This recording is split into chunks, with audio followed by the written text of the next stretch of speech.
આપણા જીવનમાં ગમે તેવી આપત્તિ, મહાનમાં મહાન વિપત્તિ આપણા સમયમાં આવે, આપણા જીવનમાં આવે, પણ ગમે તેવી વિપત્તિ આવે એ સમયમાં માણસ ધીરજ ન ગુમાવે, ધૈર્ય ન ગુમાવે. દુઃખમાંથી દૂર થવા માટે એક જ સાધન છે, ધીરજ. ધીરજ રાખશો તો જ એમાંથી બહાર નીકળી શકશો.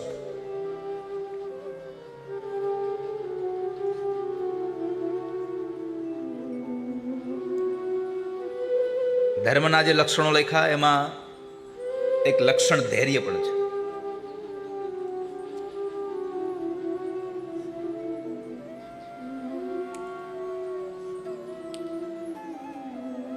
અને આમ પણ બહુ સીધી વાત છે. તમારું ખરાબ કરનારો માણસ તમારી સામે આવે તોય તમારે એનું સારું જ કરવું. હવે લોકો આ વાતથી હસશે કદાચ કે આપણું ખરાબ કરે એનું આપણે હું કામ સારું કરવું જોઈએ. એક જ સૂત્ર છે, દુષ્ટ માણસ પોતાની દુષ્ટતા ન છોડી શકે. દુષ્ટ માણસ પોતાની દુષ્ટતા ન છોડી શકે તો સજ્જન માણસ પોતાની સજ્જનતા કેમ છોડી શકે? બહુ સીધો હિસાબ છે. માટે આપણે આપણી સજ્જનતા ન છોડવી ક્યારે.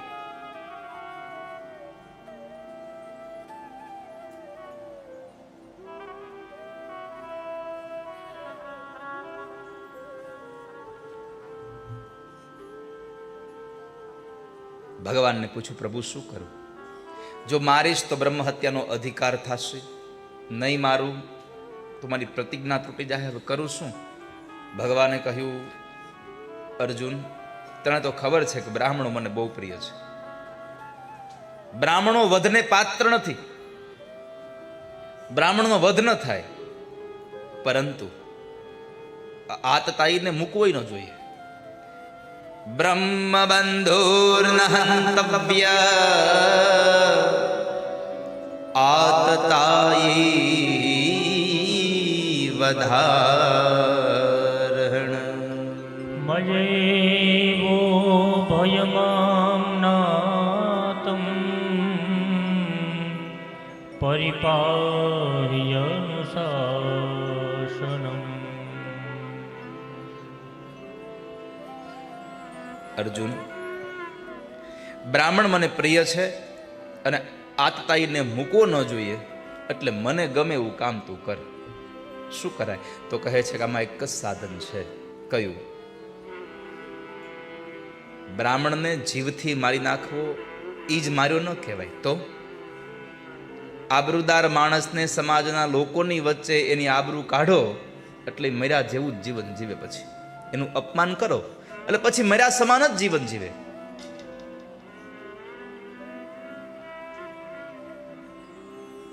અશ્વત્થામાના કપાળમાં જે મણિ હતો એ મણિ ઉતારાઈ લીધો. માથાના વાળ હતા એ માથાના વાળ ઉતારી લીધા, અડધૂત કરીને કાઢી મૂકે છે. જ્યારે અશ્વત્થામાને કાઢી મૂકે છે,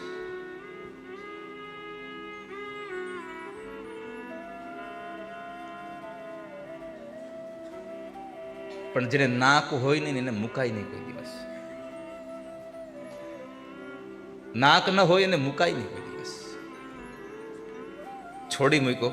આ બાજુ ભગવાને દ્રૌપદીના 5 દીકરાઓને ધડને અગ્નિ સંસ્કાર કરી અને ભગવાન દ્વારિકા જવા માટે તૈયાર થયા. જ્યારે દ્વારિકા જવા માટે ભગવાન તૈયાર થયા અને રથમાં બેસવા જાય, એક પગ રથના પગથિયા ઉપર રાખ્યો, બીજો પગ હજી ધરતીથી અળગો નથી થયો. ત્યાં એક સ્ત્રી આવી, ભગવાનના પગ પકડી અને પ્રભુને પ્રાર્થના કરે, પાહી પાહી મહાયોગિન દેવ દેવ જગત પતે. નાન્યં ત્વદભયં પશ્યે યત્ર મૃત્યુઃ પરસ્પરમ. નાન્યમ ત્વદભયં પશ્યે યત્ર મૃત્યુ પરસ્પરમ. આ સંસારમાં જન્મ અને મરણ તો હોય જ છે ભગવાન, પણ મારા ગર્ભની અંદર રહેલા બાળકને બચાવી લો. આ સ્ત્રી પાંડવોના દીકરા અભિમન્યુ એની વિધવા પત્ની ઉત્તરાજી હતા, જેના ઉદરમાં પરીક્ષિત મહારાજ પોતે હતા, વિષ્ણુરાજ. અને એ પરીક્ષિતને બ્રહ્માસ્ત્રથી મારી નાખવા માટે થઈ અને અશ્વત્થામાએ ઉત્તરાના ઉદરમાં રહેલા ગર્ભસ્થ શિશુને માથે એણે બ્રહ્માસ્ત્ર ચડાવ્યું છે. એટલે ઉત્તરાએ કહ્યું, ભગવાન મામે ગર્ભો નિપાત્યતા, ભગવાન મારા ગર્ભની રક્ષા કરો, ગર્ભની રક્ષા કરો. આ શ્લોક ભાગવતના આ જે શ્લોક ગાય છે ને, આવા તો 18,000 શ્લોકો છે. અને 18,000 શ્લોકોમાંથી કેટલા શ્લોકો એવા છે કે જે આપણને જીવનમાં આના પાઠ કરવાથી આપણું શ્રેય થાય, આપણું કલ્યાણ થાય. મામે ગર્ભો નિપાત્યતામ, આ શ્લોક સંસારની અંદર જેને પગલા માંડ્યા છે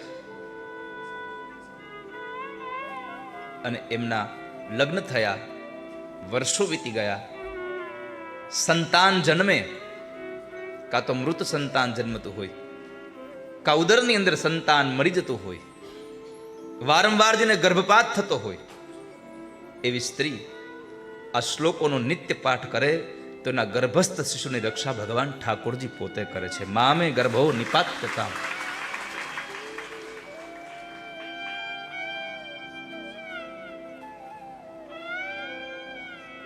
આવા તો કેટલાય શ્લોકો ભાગવતના 18,000 શ્લોકોમાંથી એવા શ્લોકો છે કે આપનું સંતાન ભણવામાં જો નબળું હોય તો એને એવા શ્લોકોનો પાઠ કરાવો. તમારું સંતાન નાનું હોય, વારે વારે બીમાર થઈ જતું હોય, નિંદરમાં ડરી જતું હોય, દવાઓથી પણ સારું થતું ન હોય, ત્યારે તમારા બાળકને કોઈ વિદ્વાન બ્રાહ્મણને બોલાવી અને એના સ્વાસ્થ્ય માટે બ્રાહ્મણ પાસે તમે પૂતનાષ્ટકના પાઠ કરાવો તો ભગવાન આપના બાળકનું સ્વાસ્થ્ય સારું રાખે છે. આવો તો કેટલાય મંત્રો, કેટલાય શ્લોકો છે. ભગવાન મારા બાળકને બચાવી લો, મારા ગર્ભસ્થ શિશુને બચાવી લો.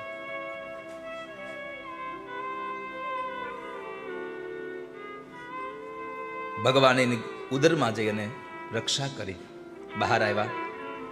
જવા માટે તૈયાર થયા તો બીજી એક માં આવી ભગવાનને પ્રાર્થના કરે છે, ભગવાન રોકાઈ જાવ ને. યથા ઋષિકેશ ખલેન દેવકી કંસેન રુદ્ધાતિ ચિરં શુચાર્પિતા વિમોચિતાહં ચ સહાત્મજા વિભો ત્વયૈવ નાથે નમોર વિપદગણા. ભગવાન ભગવાનના ફૈબા આવી ગદગદિત કંઠ દેવાળા, આંખમાં અશ્રુના બિંદુઓ સાથે ભગવાનને કહે છે, ભગવાન રોકાઈ જાઓ, પ્રભુ રોકાઈ જાઓ. દુઃખ હતું ત્યારે સાથે રહ્યા અને સુખમાં જતા રહેશો. ભગવાન કહે છે, ફૈબા તમે કેમ પગે લાગો છો? પગે તો મારે તમને લાગવું જોઈએ, તમે મને પગે લાગો છો. પણ ફૈબાએ આજે ઓળખાણ આપી દીધી, ભગવાન અત્યાર સુધી અમને એમ હતું કે તમે મારા ભાઈના દીકરા છો, મારા ભત્રીજા છો, પણ હવે ખબર પડી કે મારા ભાઈના દીકરા નહીં, આ સચરાચર જગતના પ્રાણ વલ્લભ તમે પ્રભુ તમે છો. અંતર બહિર્વસ્થિતમ, આ સંસારના જેટલા પણ જીવ છે એ બધાની અંદર પણ તમે છો અને બહાર પણ તમે છો. માટે હે નાથ, આપ રોકાઈ જાઓ ને. દુઃખ હતું ત્યારે સાથે રહ્યા.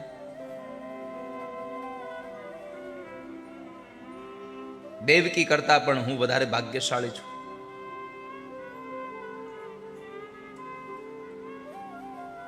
દેવકીના 6 દીકરાને તમે ન બચાવ્યા, મારા 5 પાંડવોને તમે બચાવ્યા છે, તમે એની રક્ષા કરી છે.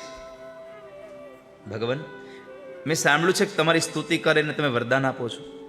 હા ફઈબા, સાચી વાત છે. મારી સ્તુતિ કરીને વરદાન આપો.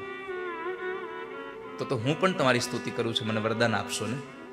અરે હા, માગી લો ફઈબા, જે જોતું હોય તો માગી લો. તમને ભગવાન પાસે માગવાનો વારો હોય, તમે શું માગો? ભગવાનની સાક્ષી કહેજો, શું માગો તમે? હાલો, જાગો ગ્રાહક. ભગવાન પાસે શું માગો? હે? સુખ માગો તમે, મોક્ષ માગો એવા એકે છો નહીં. તમારો ધંધો હરખો હાલતો હોય તો તમારા છોકરા હાટું માગો. આ સંસારનો કોઈ જીવ એવો નથી કે જે ભગવાન પાસે ભૌતિક સુખની અપેક્ષા જ ન રાખતો હોય.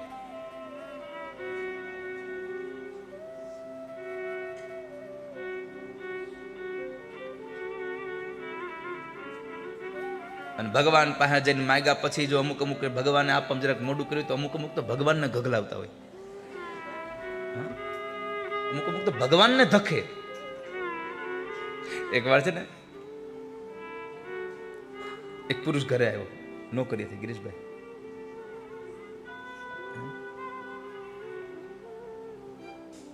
એક આરે 4-5 કથામાંથી ઘરે જવા મળ્યું હતું, ઘરે આવ્યો. હજી તો ઘરમાં પગ મૂક્યો ત્યાં પત્ની ચાલુ કર્યું, છોકરાને ફીના પૈસા ભરવાનું બાકી છે. આ મકાન માલિક ભાડું લેવા આવ્યા હતા. મારે હાડી તૂટી ગઈ છે, છોકરાનો યુનિફોર્મ તૂટી ગયો છે, ઘરમાં કરિયાણું થઈ રહ્યું છે. અરે પણ નિરાત તો રાખ. હજી આ બધી જ વસ્તુ લેવાની હિસાબ કર્યો ને, તો જેટલા પૈસા કમાણામાં તેને છેલ્લે 5000 ઘટ્યા.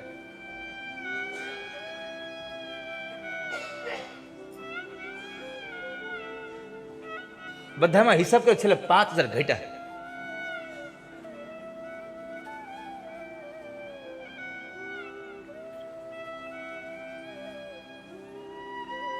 આમ નહીં મેળાવે. ભગવાન પાસે ગયો, ભગવાન પાસે જઈને મંદિરમાં ઉભો રહ્યો. ભગવાનના મંદિરમાં તો ભીડ હોય જ, અને બરાબર મહિનાની ઠંડી હાલતી હતી. પણ તોય ભગવાનના મંદિરમાં તો કેટલી, આમ અત્યારે તો ભગવાન ઠાકોરજીને એટલી સાયદી હોય.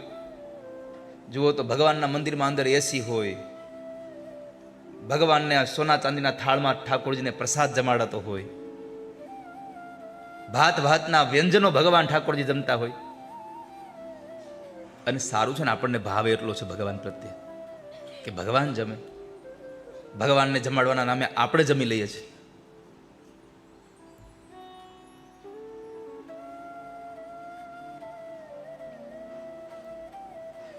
તો ભગવાન મંદિર ગયો.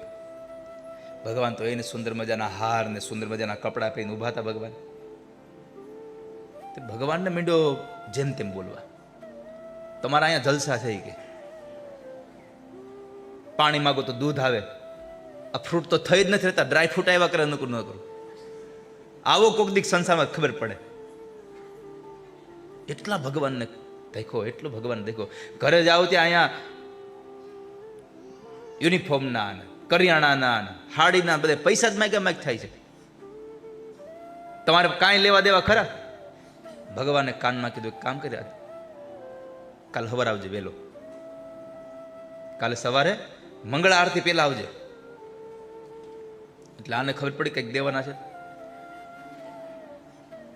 આ તો મંગળા આરતી પહેલા પૂગી ગયો, અને ઉતાવળમાં કંઈક લેવાનું તો એટલે સ્વેટર પહેર્યું નહીં, પહોંચી ગયો ભગવાન પાસે. ભગવાન પાસે ગયો એટલે ભગવાને કીધું, એક કામ કર, તું કાલ કહેતો ને આવો સંસારમાં, આજે એક દી તું અહીં ઉભો રહે, લાઈવ હું જાઉં સંસારમાં. આને કીધું, જાઓ જાઓ, ખબર પડે તમને કેમ થાય છે. તે ભગવાનને મોકલા ને ભગવાનની જગ્યાએ આને ઊભો રાખ્યો. હવે એક તો મહિનાની ટાઈડ, અને સવારમાં 5:30 વાગ્યામાં ઠંડા પાણી અભિષેક કર્યો. ગોર બાપાએ પૂજારીઓ થર ધ્રુજે અંદર રાખો. સાંજે આવી જવાની વાત થઈ હતી કે સાંજે પાછો આવી જશે, તું આજ એક દી ઊભો રહે. સવારમાં પોરમાં ટાઢા પાણીએ નવડાવ્યો, કઈ બોલાય તો નહીં. વસ્ત્રો પહેરાવ્યા, એમાં બરાબર પૂજારી થોડા થોડા નવા હતા, તે ઓલી કાનમાં કુંડળ પહેરાવવા હાટું ભગવાનને એવો ઓલો દાંડલાને ધક્કો માર્યો, ત્યાં લોહી કાઢ્યું, કઈ બોલાય નહીં. પછી ભોગ ધરાવ્યા ને બધું કર્યું, અગરબત્તીનો ધુવાળો કર્યો ને, અને એ મહિનામાં ત્યાં માખ્યું ને એવું ન આવે એટલે સવારમાં 6:30 વાગ્યામાં એસી ચાલુ કર્યું. એક તો થરથર ધ્રુજતો હતો, એમાં એસી, અને આ બધું ભરેલું હતું, કઈ ખાવાનું નહીં. ઊભો તો પછી દર્શનની લાઈન ચાલુ થઈ. ભગવાનને ભોગ તો ધરવાનો જ હોય, અને ખાવું પડે બધા લાવ્યા એટલે. તો ઘડીક થાય તો દૂધ પીવડાવે, ઘડીક થાય તો ફ્રૂટ ખવડાવે, ઘડીક થાય તો વળી પાછો સૂકો મેવડો ખવડાવે, ખવડાવ્યા જ કર્યું નકરું. લાઈન થઈ, આમ બધા ભક્તો લાઈનમાં આવે, એક પછી એક આવે. ભગવાન મારી દીકરીને ખારો ઘરવાળો દેજો. હજી એક ગયો, ત્યાં બીજો આવ્યો, મારા છોકરાને 12માં પાસ કરી દેજો. એ ગયો, ત્યાં ત્રીજો આવ્યો, મારે ધંધામાં થોડુંક કંઈક ભગવાન કરી દેજો. બપોર થયું ને ત્યાં કેટલા લોકો માગવા આવ્યા. આને વિચાર્યું કે આના કરતા સંસારમાં સારું એક જ માગે, આના કરતા સંસારમાં સારું એક જ માગે.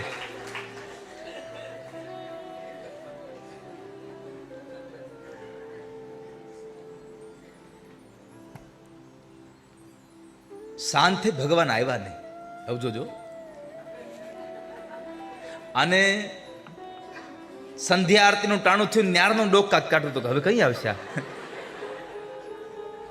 ત્યારનું આમથી આમ જોયા કરે, ક્યારે આવશે, ક્યારે આવશે.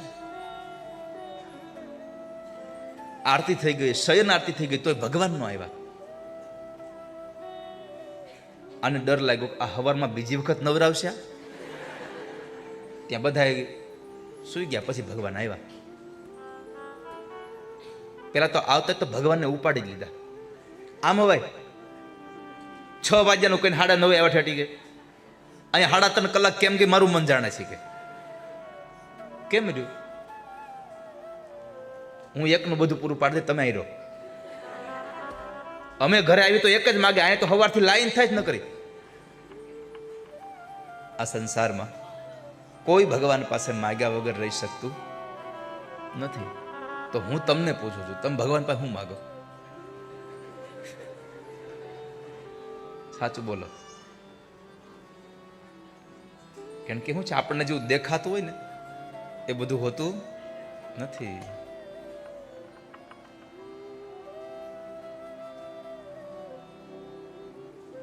જગતમાં ઝેર પીનારા બધા શંકર નથી હોતા, ઉપરથી દેખાય છે સારા, ઈ અંદર સારા નથી હોતા. આ દુનિયામાં જે દેખાય ને એ બધું હોતું નથી. ક્યારેક ક્યારેક ક્યારેક ઉપર બધું એને આર્ટિફિશિયલ ખાલી લગાડ્યું હોય, હકીકતમાં તો કંઈક બીજું જ હોય છે.